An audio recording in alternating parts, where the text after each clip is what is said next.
Hello, and you're welcome back to this week's Unfiltered Autistic podcast. And I have a very special guest for you all to hear from today, and that is Aoife Hughes, an ADHD coach who lives in the west of Ireland, just like myself, with her husband and her two children. And she's on, I suppose, the podcast today to talk about her lived experience as a neurodivergent individual. So, Aoife, thank you so much for being here today. And if you'd like to tell everyone who's listening a little bit more about yourself and I suppose the work that you do, but also about your own, I suppose, if you're happy to, feel comfortable to maybe about how you came to understand that you are a person that is, or even to let me know what's the correct way to say, would you say a person with ADHD or is an ADHD, or how would you like to, I suppose, speak about your own lived experience? Well, thank you, Amanda. I'm going to say I was jumping up and down in my kitchen when I saw your message in my DMs about coming onto your podcast. When I say I am in awe of you and all the work that you've done. So it really is an honor to be here today. And I mean that. And thank you for all the unbelievable work and support that you give us and our neurodivergent community. It's just incredible. You're so kind to say, but no more of that. Talk about you now. But thank you. I really appreciate it. It was so lovely of you to say, but thank you. I definitely wanted to acknowledge that. Okay, so I'm Aoife and I am, see, that's the tricky one about ADHD. I love how in the autism community, we've moved away from ASD and spectrum and Asperger's, and I am autistic.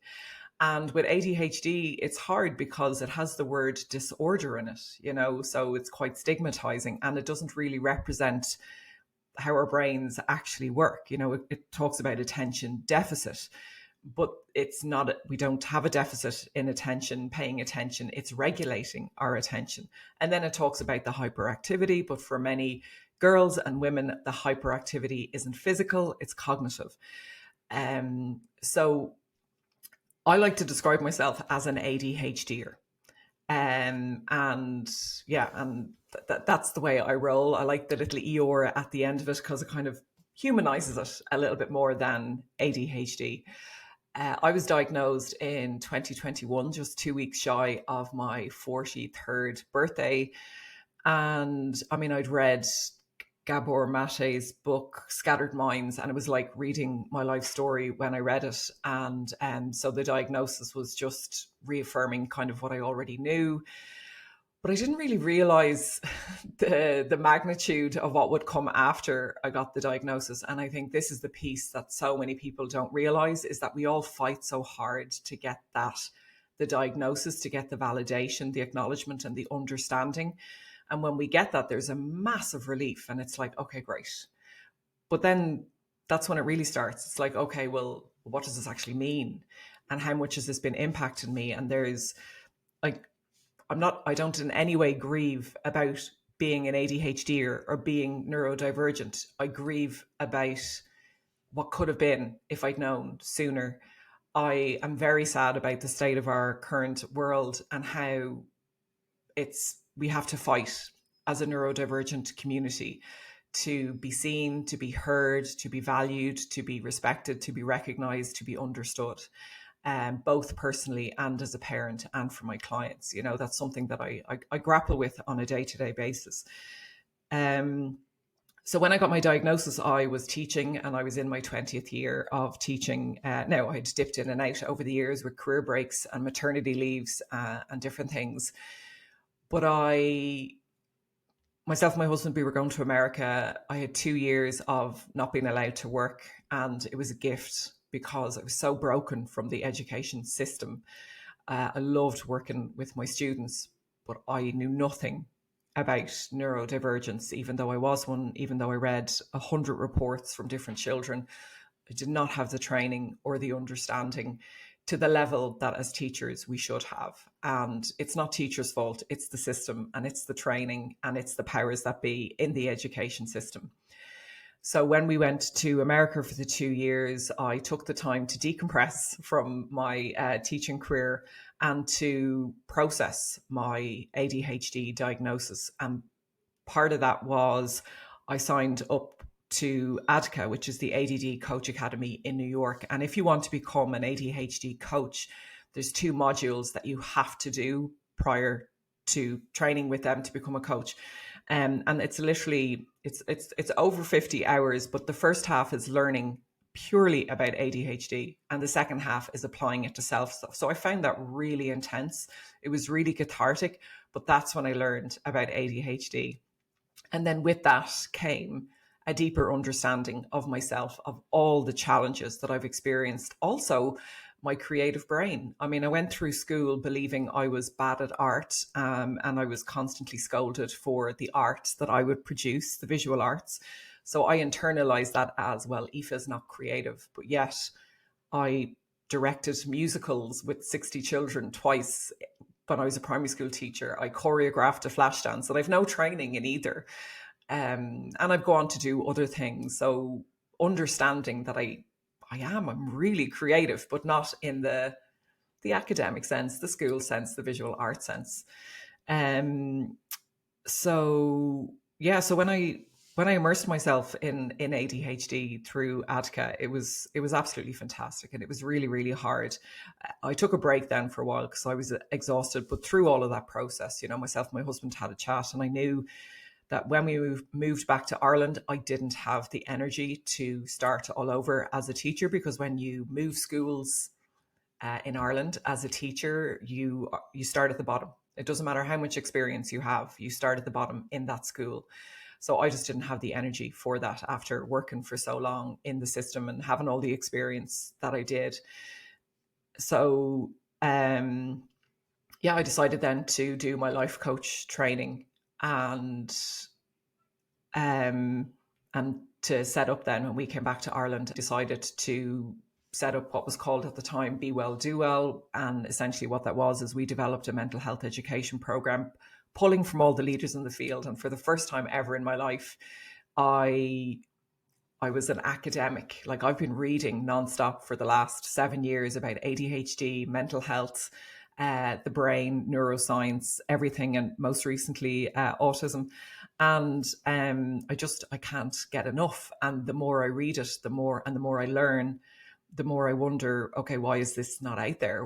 It was an uphill battle. There were some people, I mean, we did work for 4 years on and off, but it was us that had to knock on the doors and see, do you want to know about mental health education? So that resistance was another reason I got burnt out in the school system. And so now, as an ADHD coach, I integrate all of that learning.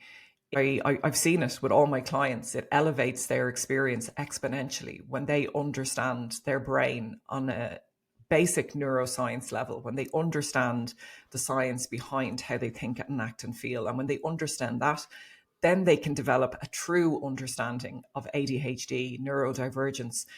And so I'm very passionate about education. And I think that's where it starts for everybody.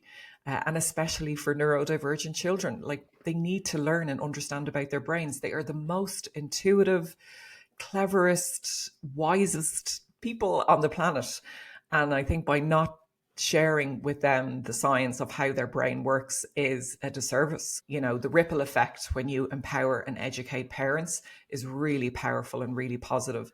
And children thrive even more when it's coming from their parents. Do you ever feel like, because now you're an adult now, you've been identified, when you look back now and you say about even now in the work that you do now, and you're like empowering parents to empower the children, do you feel kind of, I don't mean like a grief, but do you look back and think, well, those difficulties that perhaps you did or you didn't experience, maybe they didn't have to happen? Oh, look, 100%. Like, my cheeks are nearly sore from smiling, because everything you're saying I can relate to.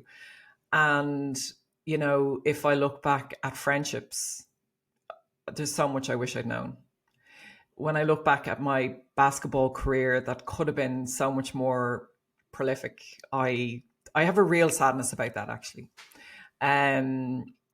Like, my rejection sensitivity, dysphoria, my self-esteem, my anxiety. I didn't, I was told from age 10, 11, 12, like, I'm 6'2", if you have so much potential in the basketball, blah, blah, blah, join a club. But I didn't for 4 years. And so I missed 4 core years of training. So by the time I did join a club at 16 and 6'2", it was assumed that I was this great player. And unfortunately, I was screamed at a lot. This was the mode of coaching by a lot of coaches, screaming. And unfortunately, I took that extremely personal. And I really believed that my coaches hated me, disliked me, thought I was awful.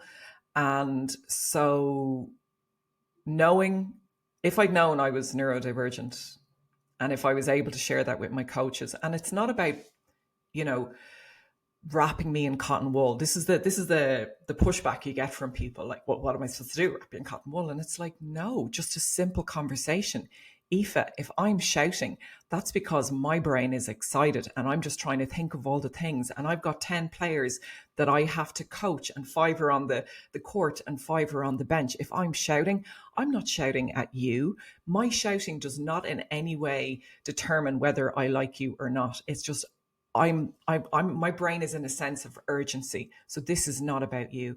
That would have taken 60 seconds, and that would have meant the world to teenage Aoife and her self-confidence and her self-belief and her self-esteem and how she saw herself as a basketball player.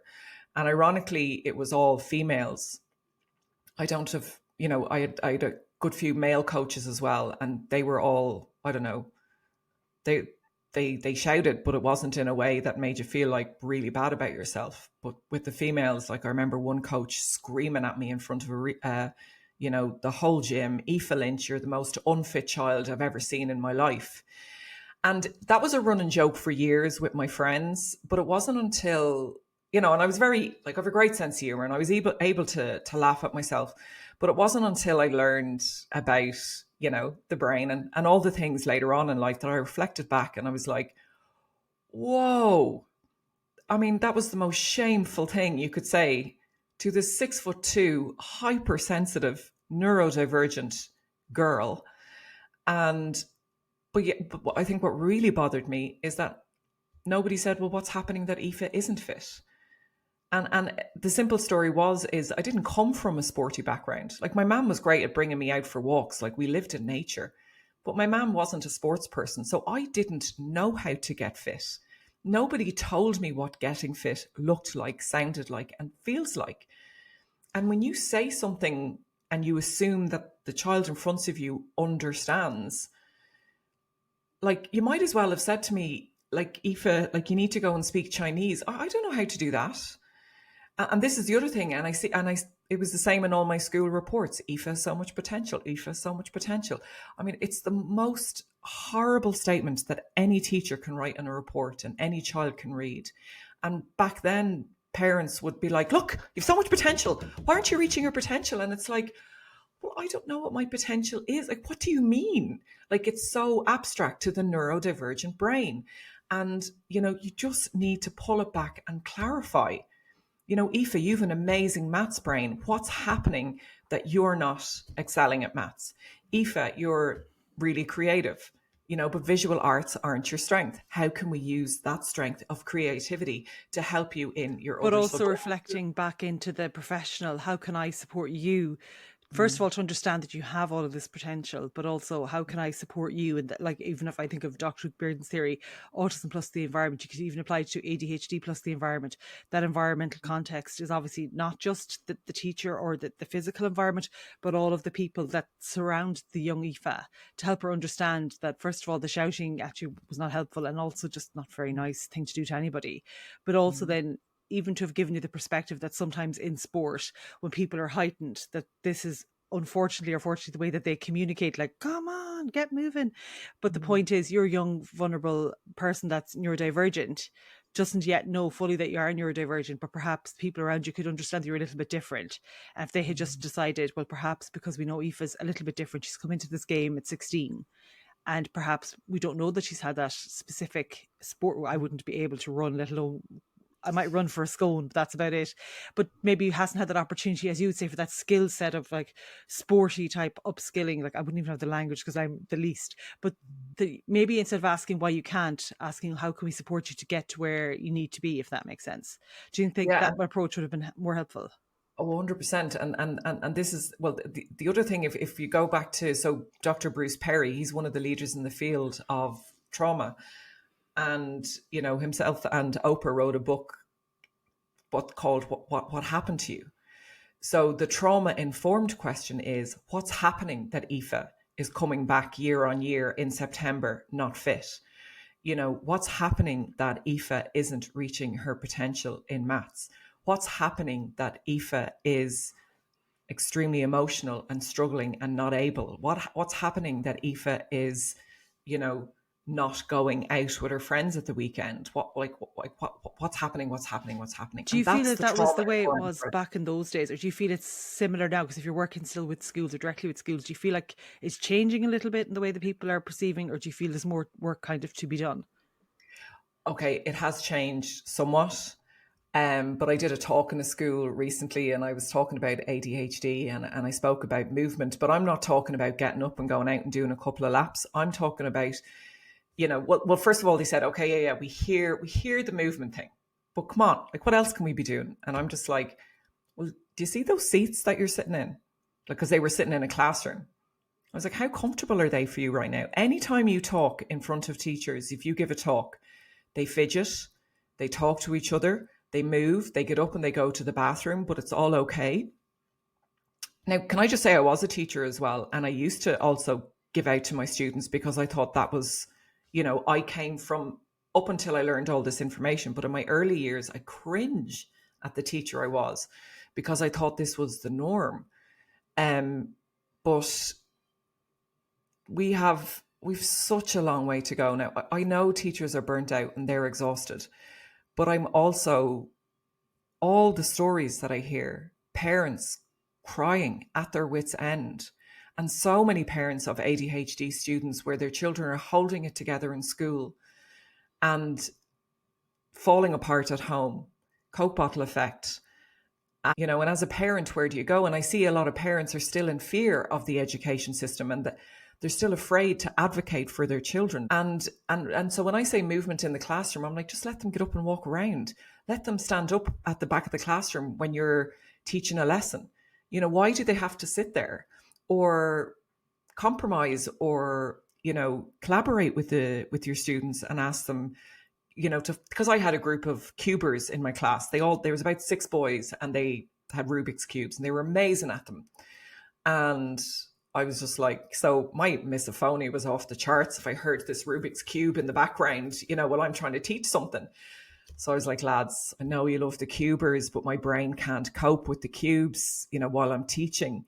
Is there something else that you can do? So it's a conversation, it's collaboration, and it's meeting them where they're at, and also but being honest about your needs as well. So the hardest people to talk to are the principals, and that's where it starts. Trying to get into the principals' conferences, because there's so many teachers, and they're doing it alone in the classroom. They're trying to implement all the things anything that they can find. A lot of people are doing their own CPD. A lot of teachers around neurodivergence, around supporting children with additional needs, around emotional regulation. Yeah, I'm a major fan of principals and teachers. I suppose I've been very lucky in that the schools that my boys have gone to for primary have just been outstanding. My gorgeous Hayley has just moved school recently this year. She's having an incredible experience. Connor recently has just moved school to secondary. And as you say, it's from the top down. I see it in oh my God, the incredible principals, but you see it all throughout the school. It's nearly the ethos, but it comes from, I always feel, from the top down, to have that kind of excellent input and kind of, I suppose as the top person, you really are the person that everybody else looks up to for the guidance and what should be and what should happen. And I see it even in my gorgeous Connor when he started in his new school this year. And I remember the day I met the principal, and I just knew immediately, because he was such a gentleman, but I also just knew from do you ever just meet a person and all that kindness is just flowing from him, but also that, as you had said, like the emotional intelligence, the intellectual intelligence, but just the capacity to say, we're trying our best. We probably have a lot to learn, but we're going to do our best for Connor. And I was saying, that's all that I need. I thought, if this is the standard, this is the principal, and the vice principal, equally incredible. I thought, God, no matter what happens now, this is the best, oh my God, the best gift of a school for Connor to have. And what's happened then, because of that top-down approach and that really neuroaffirmative approach, is Connor has actually tried to speak, and Connor hasn't tried to speak in over a decade. So I always feel, I suppose, as you would say, when everybody is on board and on the right page in supporting the students, then that's where the real, I suppose, progress and thriving occurs. Do you ever feel like you might have like nearly internalized still that even if someone was to say, Aoife, you're doing really great at that, like what you needed back then, we'll say you didn't get, and that we can see you're going to be really great at basketball, but we see that you needed those particular supports just to get you going. So instead of saying potential, we're saying you have that gift within you, but actually you might just need a little bit of scaffolding or support. Do you feel like now, even as an adult, that if somebody is even recognizing the incredible skills that you have as an ADHD coach, do you even feel now in some which way you still feel not worthy, or some part of you is nearly, it's not even rejection because they're giving you positive feedback? Yeah, no, 100%. I will say I've done a lot of work. I've done a lot of therapy, a lot of coaching, and like as in I have an ADHD coach and I have a supervisor now as well. So just continuously learning. So for me, when I do get the positive feedback, it's validation and acknowledgement for all the work and all the learning I've been doing over the last 7 years and over the last 20 years. Because when I started out, with the mental health education piece, they did not want to hear what I had to say, and I irked them. Now, it didn't help that I wasn't aware of my own intense way of being as a neurodivergent person. I've learned to read the room so much better, but I really wanted to ram it down everybody's throat because I was like, this will change your life. This will change your children's lives. This will change your school culture, everything. So, I have learned a lot. So I am better at receiving it, and I do love to see it. However, when I don't get it right all the time. So on those moments, they hit me really hard. So, I've worked with 1 or 2 clients and I haven't hit the mark, or I haven't got them to where I haven't reached their expectations. And, that's a culmination of maybe it wasn't a right fit, or, a couple of different things happening. So when that happens, that's really hard. But I do notice that because of the low self-esteem, I was always continuously seeking external validation for everything. And the biggest area that affects me, and a lot of this stems back to because I'm 6'2", is my appearance. I really struggle with my appearance, with my looks or whatever it's called. And so going to events, I'd literally hypervigilating like a couple of days before. What am I going to wear? What am I going to wear? What am I going to wear? And I know I've driven people crazy with it over the years, but I can now understand with my neurodivergence, that it's something else that I have to think about. As a 6'2" woman, I can't walk into a shop and get clothes that I love. I tend to buying clothes just because they fit, and then that doesn't make you feel very comfortable. And then when I do find something I like, I'll just wear it over and over again. And you're like, God, I can't really do that on social media, and I can't really do that at all. And, so there's a lot of internal chats going on. There's a lot of, still coming to the table with my coach or my supervisor about the same things. And so it does take a long time to break those patterns. Yeah. And the inner critic, and I do this with all my clients. I get them to come up with a name for their inner critic. So mine is Jemima. So when Jemima pops out, we have a little back and forth conversation that's full of profanity, and I just tell her where to go. And so I've done a huge amount of work on my emotional literacy and cognitive behavioral education, and that has all served me really, really well. But it's exhausting at the same time. It's exhausting being neurodivergent. It's exhausting doing all the unlearning and the unpacking of all the non-neuroaffirming support and education and coaching that I would have got over the years. Like that just takes a huge amount of effort. Do you feel like if you had known sooner, or even had support sooner, that you would now as an adult be draining yourself, trying to coach yourself all of the time through Jemima or through different mechanisms? Do you feel like if you had known sooner, it would have supported you even now? Oh, 100%. Well, it goes back to that whole thing that the body keeps score. Our nervous systems literally hold on to are shaped by every experience that we have. And I just did a reel about it yesterday. And, I've only learned about the nervous system it's my new hyperfocus, is starting to do a deep dive into that. And it's like everything comes back to the nervous system. Like, so if you're leading a country, you should be leading at it from a neurosomatic space. If you're a principal of a school, you should be leading it from a neurosomatic space. And again, a lot of people go, Jesus, what's she talking about now? And it's like, just it's basic brain and body science. It doesn't have to be complicated. I'm not academic. I wasn't in school. I hated science because it bored the bejesus out of me. But this is learning about yourself. This is learning about how your brain and body work. And I think the best gift we can give ourselves is autonomy of our own brains and bodies and minds. And then when we have that deeper understanding, like, then we can move forward in a world that serves us. And when we're serving ourselves from a neurosomatic approach, the ripple effect that has on everybody around us. And, and that's what I want to do. I'm ultimately driven by the want to break the cycle for my children. And again, exactly like you, there's no blame for me about my childhood. I know, like, my mom did her best with everything that she knew. She was a single parent, in the late 70s, early 80s, well, my whole life. But, back then when, Ireland was staunchly Catholic and there was huge stigma associated with it. What I struggle with is today, we have all of this information today.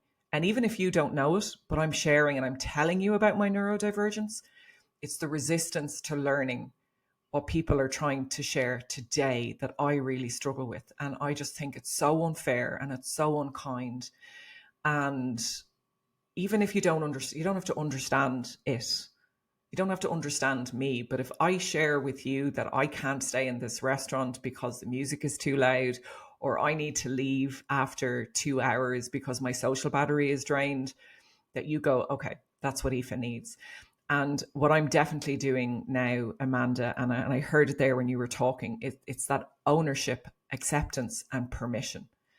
And I'm 100% stepping into all of those. I mean, I learned about the permission piece with the with ADCA. It's a huge thing because in ADHD, because this is this really tough thing for ADHDers, is that we hear 20,000 times more negative comments than our neurotypicals or other well-behaved, because our challenges are, it's more behavioral, because we're fidgeting or we're distracted or we're not listening or we're concentrating or we're interrupting or we're bouncing up and down or whatever the case may be. And I've lost my train of thought. There's my brain for you. But yeah. But as you were saying, it really is important that you find your own community, do you think, as a parent? So you're finding other neurodivergent parents that you can relate to. See, that's hard as well, right? So it's very isolating and can feel very lonely being a neurodivergent parent. But the hard part is we only have so much capacity. So it is great finding other parents who are in the neurodivergent tribe. But if they're draining your social battery, then they're not for you either. So you really have to mind yourself in the space. Like, the word that came to me when you were talking about principals in schools, and I'd say with parents, is just be open. Be open, because that's the first thing we can do for the neurodivergent community, is open to listen, be open to understand, and be open to learn. And you don't have to learn all of the things now. Like, I mean, I've been immersed in this for years and I'm still learning, and I also don't have it all together. My wheels come off all the time, but the difference is, because of all the work I've done for myself, I am in a better place to parent my children, especially when they're having a tough time. But also my wheels don't come off as often. And when they do, they go back on much quicker. Now, back to the movement piece and ADHD. When ADHDers don't move, it's like taking a depressant. And for many parents, that transition from home to school in the mornings and school to home in the afternoons is very difficult for the ADHD brain, especially if they're not going into a neuro affirming school or a teacher. And so these are the things that I implemented when my children were in a mainstream school in America, and it was the worst experience of all of our lives. Gosh. As in the system, not the people. So the first thing I did was I got rid of their dining chairs. And so for the last 3 years, they've had those big yoga balls. So I looked at all the ways that my kids can move their bodies. And I don't use the word exercise. I use the movement and unstructured. So they get to decide. It's not like, all right, they need to go to GAA and dance and do this and this and this, because all of those demands come in all of those as well, those after school activities. And while many ADHDers, and it's, think, well, he's really hyper, so this child needs to go to all of these activities. A lot of those activities are actually placing even more demands on the ADHD brain and nervous system. So maybe what they need more of is unstructured movement. So if after school, if it's an option to bring them on their scooter, go to a playground, whatever you have, kick a football around, dance around your kitchen. But if you can factor in movement within the transitions, and yeah, like there's some great OTs out there. And so literally we've every fidget toy, we have a big massive beanbag for crashing in. We don't have a swing inside yet because we're renting, but we have a trampoline. In America we used to have those mini trampolines inside, and the way I talk to my children is your brain needs to move, or if I'm really stressed, I'll say my brain needs to move. So I don't talk about the eye anymore, because that when we say, oh my God, I haven't moved all day, or I've been gaming all day, it's like, well, my brain needs to move. So my brain is forgetting, my brain, blah, blah, blah. So movement is really powerful, dropping the demands and looking after and doing the work for yourself as well, because whatever you do and whatever you implement will have a really powerful ripple effect on your children. Thanks so much, Aoife. That was like such a fantastic answer, and also gave some really practical strategies. The piece you said about the gut instinct, like that would be the thing where I was always like, oh no, I always get things wrong, can't trust me, I have to ask someone else to tell me. But if you could go back, do you feel you could tell your younger self that now that you understand who you are, how you might feel about that? Yeah, 100%. Like, I do pinch myself because, I've moved as well 9 times in the last 15 years, including to America and all over Ireland. And that has escalated a lot of challenges for me. But it's also been an amazing journey for me and my husband and our kids. And, to be where I am today is incredible, that I get to be an ADHD coach. I get to wear all of my hats and help people in a way that people come to me now. And yeah, I think Aoife was such a dreamer, and Aoife always lived in those dreams, but not in a helpful way, because these dreams were like outlandish and way out there, and they didn't serve me for a very long time. But I know that was my way of escaping. And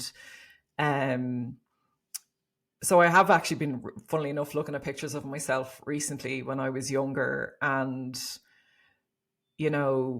yeah, it's incredible to be where I am today. There's a sadness as well, because I have lost, unfortunately, some friends along the way, and I know there's there was 2 of us in all of those situations, but that sadness is there, and that grief is there. But there's also a lot of, I feel very proud, and there's just major acceptance, ownership, and permission to be Aoife. 6'2" Aoife. And it's a really cool space to be. And it is fantastic knowing that I'm neurodivergent, and I have met other neurodivergent people, and I just feel like so safe in their company, and that's an amazing feeling. I never had that growing up. So Brené Brown talks about, belonging and fitting in. And she said the opposite of belonging is fitting in. And I would say now at 46, I belong. I belong in my job. I belong where I am with, well, I've always belonged with my husband for as long as we've been together, but with the friends that I have and the people that I have in my life, I belong. And that's and all. you do belong, and and Yeah. I feel very, and as I said to you at the start of the call, I feel really privileged that I was lucky enough that you were very kind to say, you might have been jumping up and down. I was jumping up and down in Mayo and you said yes, because I follow you on social and I just love your very unique perspective of the world, but a very neuroaffirmative perspective.